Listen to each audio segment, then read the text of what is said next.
शांताकारं भुजंगशयनं पद्मनाभं सुरेशं विश्वाधारं गगनसदृशं मेघवर्णं शुभांगं लक्ष्मीकान्तं कमलनयनं योगिभिर्ध्यानगम्यं वंदे विष्णु भवभयहरं सर्वलोकैकनाथं। मंगलम भगवान विष्णु मंगलम गरुड़ध्वज मंगलम पुंडरीकाक्ष मंगलाय तनोहरि। ओम नमो भगवते वासुदेवाय। आज का दिन आप सभी के लिए मंगलमय हो। हिंदू धर्म में एकादशी का व्रत महत्वपूर्ण स्थान रखता है। माघ शुक्ल पक्ष की एकादशी को जया एकादशी कहते हैं। यह एकादशी बहुत ही पुण्यदायी है। इस एकादशी का व्रत करने से व्यक्ति नीच योनि जैसे भूत प्रेत पिशाच की योनि से मुक्त हो जाता है। जया एकादशी के दिन जया एकादशी की कथा अवश्य सुननी चाहिए, साथ ही दूसरों को भी सुनाना चाहिए। इससे भगवान श्रीहरि अति प्रसन्न होते हैं और सभी मनोकामना पूर्ण करते हैं। आइए सुनते हैं जया एकादशी व्रत की कथा। सब धर्मों के ज्ञाता, वेद और शास्त्रों के अर्थ ज्ञान में पारंगत, सबके हृदय में रमन करने वाले श्री विष्णु के तत्व को जानने वाले तथा भागवत परायण प्रहलाद जी जब सुखपूर्वक बैठे हुए थे, उस समय उनके समीप स्वधर्म का पालन करने वाले महर्षि कुछ पूछने के लिए आए। महर्षियों ने कहा, प्रहलाद जी, आप कोई ऐसा साधन बताइए जिससे ज्ञान, ध्यान और इंद्रिय निग्रह के बिना ही अनायास भगवान विष्णु का परम पद प्राप्त हो जाता है।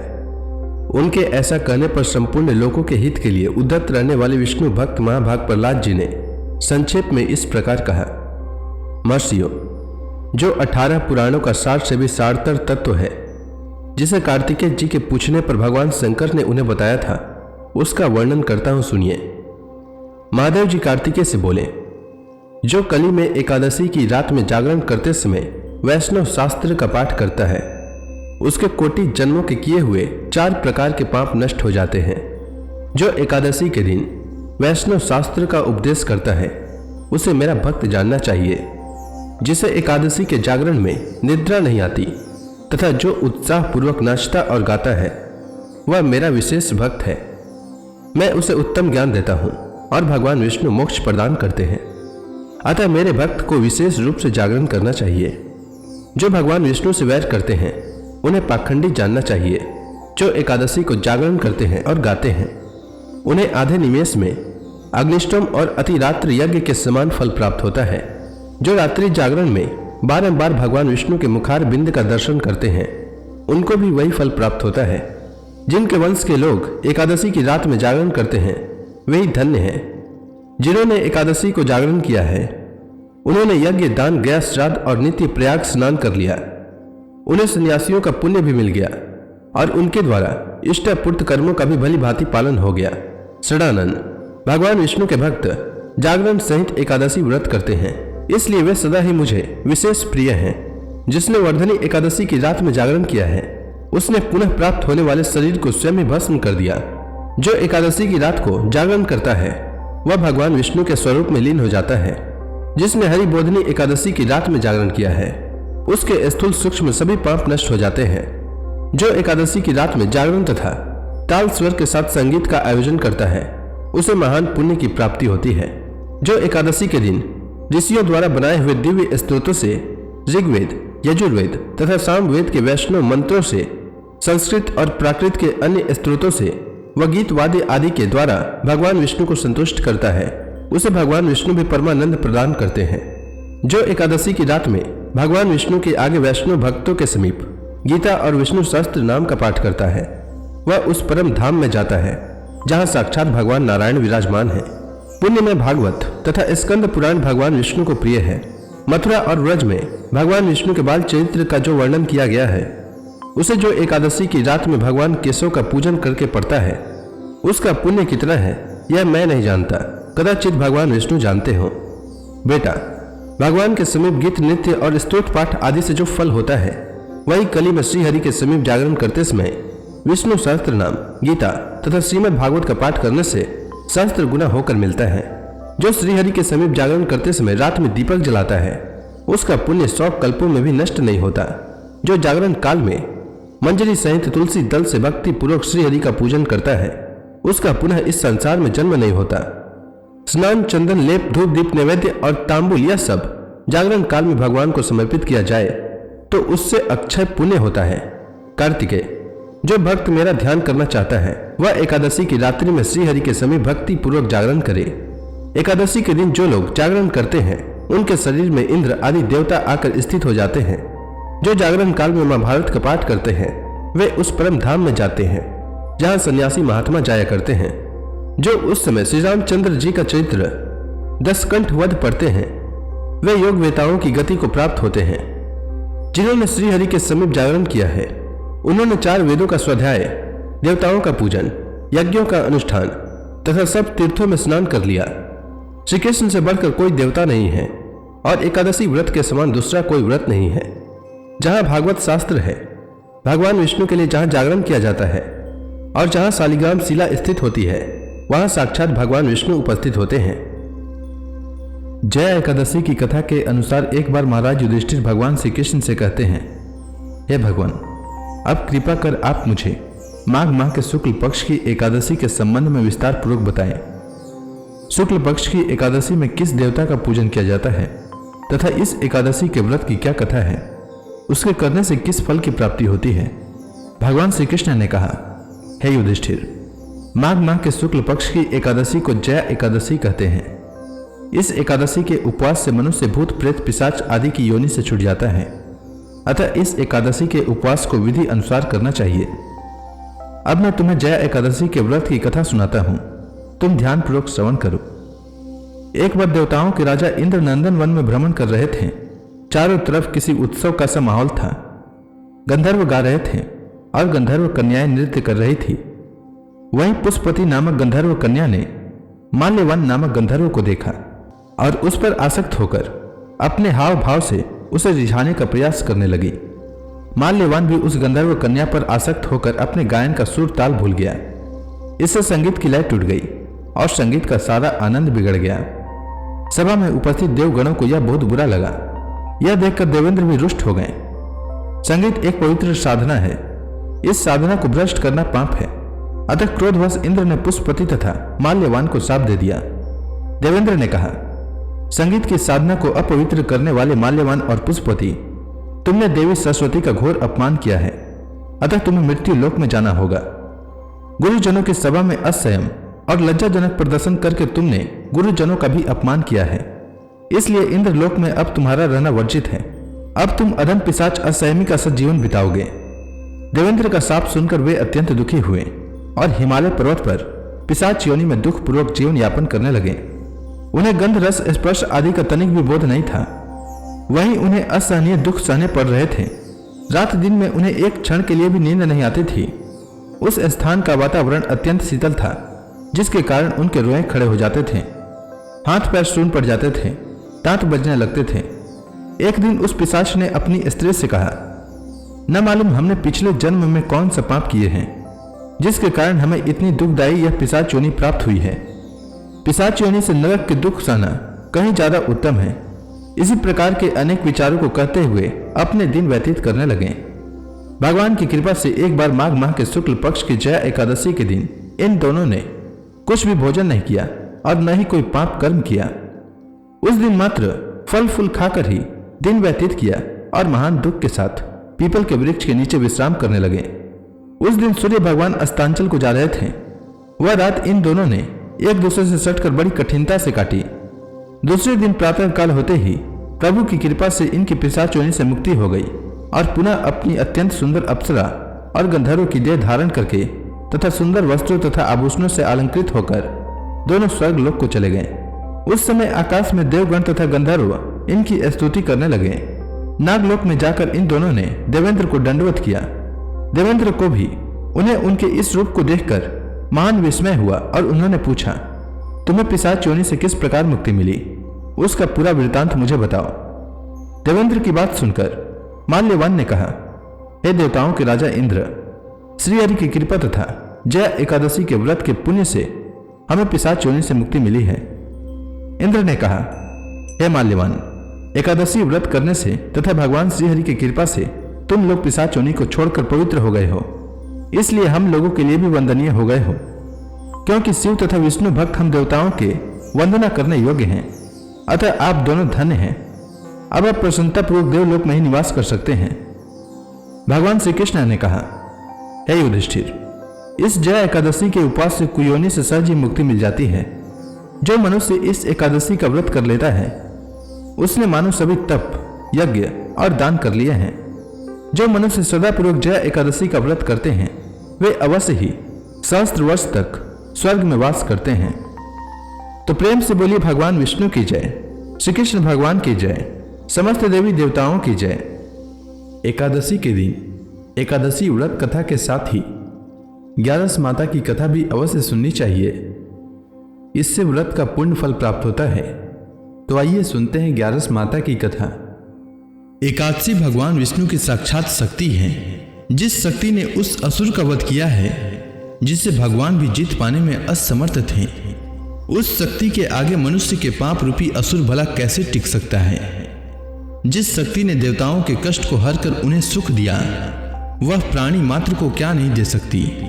सुख, समृद्धि, शांति और मोक्ष, समस्त सुख सहज ही प्राप्त हो जाते हैं। 11 माता की भक्ति में इतनी शक्ति है कि जिसके प्रभाव से मनुष्य को सहज ही सभी प्रकार के सुख प्राप्त होते हैं और अंत समय में मोक्ष की प्राप्ति होती है। 11 माता की कथा के अनुसार सतयुग में एक महाभयंकर दैत्य हुआ करता था। उसका नाम मूर था। उस दैत्य ने इंद्र आदि सभी देवताओं पर विजय प्राप्त कर उन्हें उनके पद से हटा दिया। तब इंद्र ने भगवान शंकर से प्रार्थना की, हे भोलेनाथ, हम सब देवता मूर दैत्य के अत्याचारों से दुखी होकर मृत्यु लोक में अपना जीवन व्यतीत कर रहे हैं। राक्षसों के भय से हम बहुत दुख और कष्ट भोग रहे हैं। मैं स्वयं बहुत दुखी और भयभीत हूँ। अन्य देवताओं की तो बात ही क्या करें। अतः हे कैलाशपति, कृपा कर आप मूर दैत्य के अत्याचार से बचाने का उपाय बताइए। देवराज इंद्र के प्रार्थना सुनकर भगवान शंकर ने कहा, हे देवेंद्र, आप भगवान श्री हरि विष्णु के शरण में जाइए। मधु कैटभ का संहार करने वाले भगवान विष्णु देवताओं को अवश्य ही इस भय से मुक्त करेंगे। भगवान शंकर के आदेश का पालन करते हुए इंद्र तथा अन्य देवता क्षीर सागर गए, जहां पर भगवान श्री हरि विष्णु शेष शैया पर विराजमान थे। इंद्र सहित सभी देवताओं ने भगवान विष्णु को देखा और उनके समक्ष उपस्थित होकर उनकी स्तुति करने लगे। वे कहने लगे, हे तीनों लोकों के स्वामी, आप स्तुति करने योग्य हैं। हम सभी देवताओं का आपको कोटि कोटि प्रणाम है। हे दैत्यों के संहारक, हम आपकी शरण में हैं, आप हमारी रक्षा करें।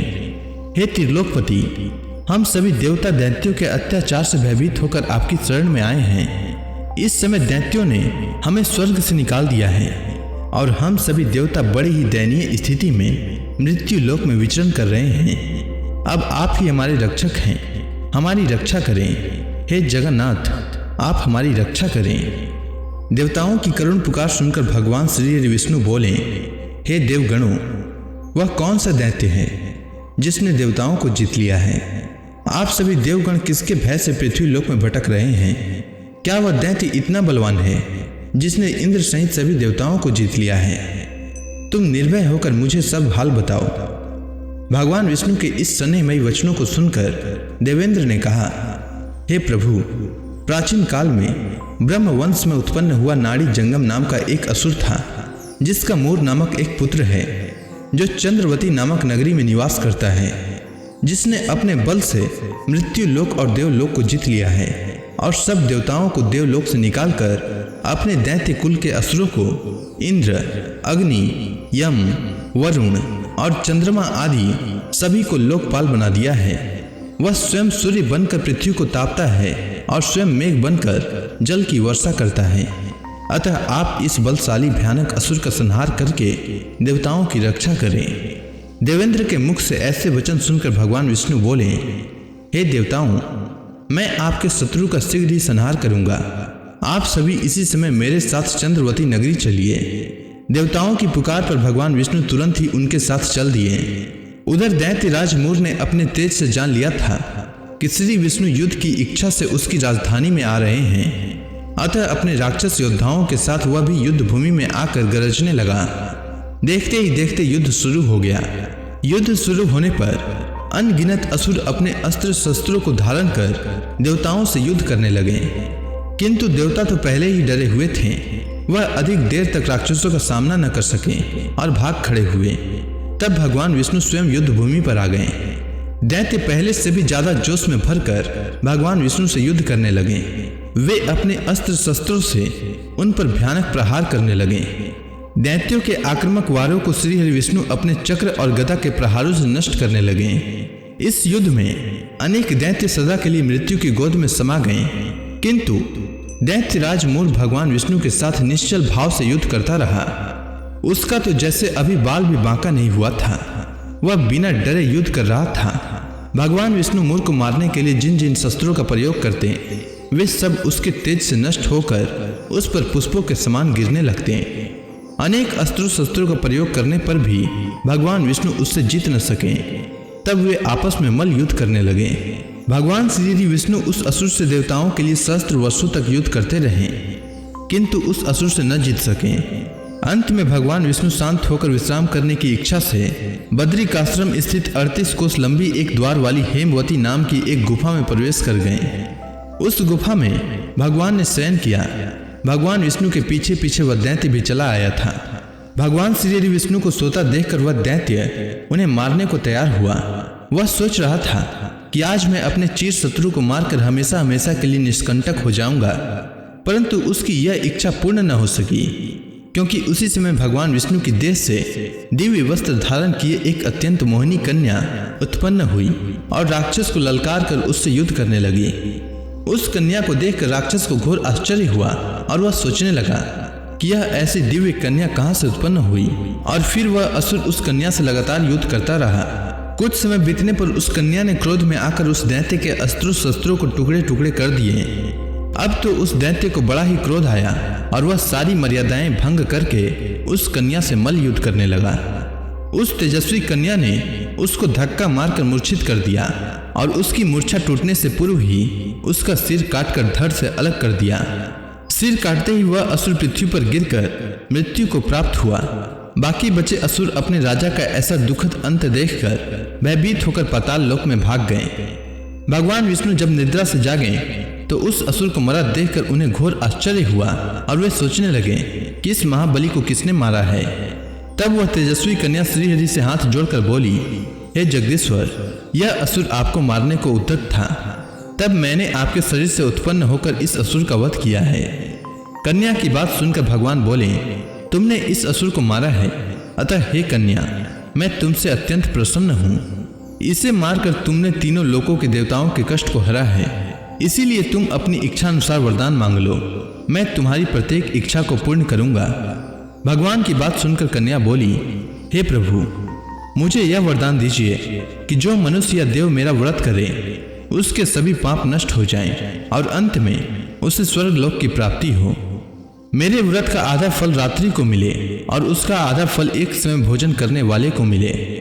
जो श्रद्धालु भक्ति पूर्वक मेरे व्रत को करे वे निश्चय ही वैकुंठ लोक को प्राप्त करे। जो मनुष्य मेरे व्रत में दिन तथा रात्रि को एक बार भोजन करे वह धन धान्य से भरपूर रहे। कृपा करके मुझे ऐसा वरदान दीजिए। भगवान श्री विष्णु ने कहा, हे कन्या, ऐसा ही होगा। मेरे और तुम्हारे भक्त एक ही होंगे और अंत में संसार में प्रसिद्धि को प्राप्त होकर मेरे लोक को प्राप्त करेंगे। हे कल्याणी, तुम एकादशी को पैदा हुई हो, इसीलिए तुम्हारा नाम भी एकादशी हुआ, तथा जो मनुष्य इस दिन व्रत करेंगे उनके समस्त पाप समूल नष्ट हो जाएंगे। तुम मेरे लिए अब तीज, अष्टमी, नवमी और 14 से भी अधिक प्रिय हो। तुम्हारे व्रत का फल सब तीर्थों के फल से भी महान होगा। यह मेरा अकाट्य कथन है। इतना कहकर भगवान श्री विष्णु उसी स्थान पर अंतर ध्यान हो गए। अब आप सभी भक्तगण हाथ जोड़कर भगवान श्री हरि का ध्यान करें। आरती होने वाली है। ओम जय एकादशी माता, मैया जय एकादशी माता। विष्णु पूजा व्रत को धारण करके, विष्णु पूजा व्रत को धारण करके शक्ति मुक्ति पाता। ओम जय एकादशी माता। तेरे नाम गिनाऊं देवी, भक्ति प्रदान करनी, भक्ति प्रदान करनी। गण गौरव की देनी माता, गण गौरव की देनी माता शास्त्रों में बरनी। ओम जय एकादशी माता। मार्गशीर्ष कृष्ण पक्ष की उत्पन्ना विश्व तारणी जननी। मैया विश्व तारणी जननी। शुक्ल पक्ष में हुई मोक्षदा, शुक्ल पक्ष में हुई मोक्षदा, मुक्तिदाता बन के भरनी। ओम जय एकादशी माता। पौष के कृष्ण पक्ष की सफला नामक है। शुक्ल पक्ष में होए पुत्रदा, आनंद अधिक रहे। ओम जय एकादशी माता। नाम सटतिला माघ मास में कृष्ण पक्ष आवे। मैया कृष्ण पक्ष आवे। शुक्ल पक्ष में जया कहावे। शुक्ल पक्ष में जया कहावे। विजय सदा पावे। ओम जय एकादशी माता। विद्या फाल्गुन कृष्ण पक्ष में शुक्ला अमला की। मैया शुक्ला अमला की। पाप मोचनी कृष्ण पक्ष में चैत्र महाबली की। ओम जय एकादशी माता। चैत्र शुक्ल में नाम कामदा, धन देने वाली। मैया धन देने वाली। नाम बरूथनी कृष्ण पक्ष में बैसाख माहवाली। ओम जय एकादशी माता। शुक्ल पक्ष में होए मोहिनी, अपराज्यष्ट कृष्ण पक्षी। मैया अपराज्यष्ट कृष्ण पक्षी। नाम निर्जला सब सुख करने, शुक्ल पक्ष रखी। ओम जय एकादशी माता। योगिनी नाम आषाढ़ में जानो, कृष्ण पक्ष करनी। मैया कृष्ण पक्ष करनी। देव सैनी नाम कहायो, शुक्ल पक्ष धरनी। ओम जय एकादशी माता। कामिका श्रावण मास में आवे, कृष्ण पक्ष कहिए। श्रावण शुक्ला होए पवित्रा, आनंद से रहिए। ओम जय एकादशी माता। अजा भाद्रपद कृष्ण पक्ष की परिवर्तनी शुक्ला। मैया परिवर्तनी शुक्ला। इंद्राश्विन कृष्ण पक्ष में व्रत से भव सागर निकला। ओम जय एकादशी माता। पापांकुश है शुक्ल पक्ष में आप हरण हारी। मैया आप हरण हारी। रमा मास कार्तिक में आवे, सुखदायक भारी। ओम जय एकादशी माता। देवोत्थान शुक्ल पक्ष की दुख नाशक मैया। पावन मास में करो विनती, पार करो नैया। ओम जय एकादशी माता। परमा कृष्ण पक्ष में होती जन मंगल करनी। मैया जन मंगल करनी। शुक्ल मास में होए पधिनी, दुख दरिद्र हरनी। ओम जय एकादशी माता। जो कोई आरती एकादशी की भक्ति सहित गावे। मैया भक्ति सहित गावे। जन गुरु दिता स्वर्गवासा, निश्चय वह पावे। ओम जय एकादशी माता। तो प्रेम से बोलिए विष्णु भगवान की जय, माता लक्ष्मी की जय।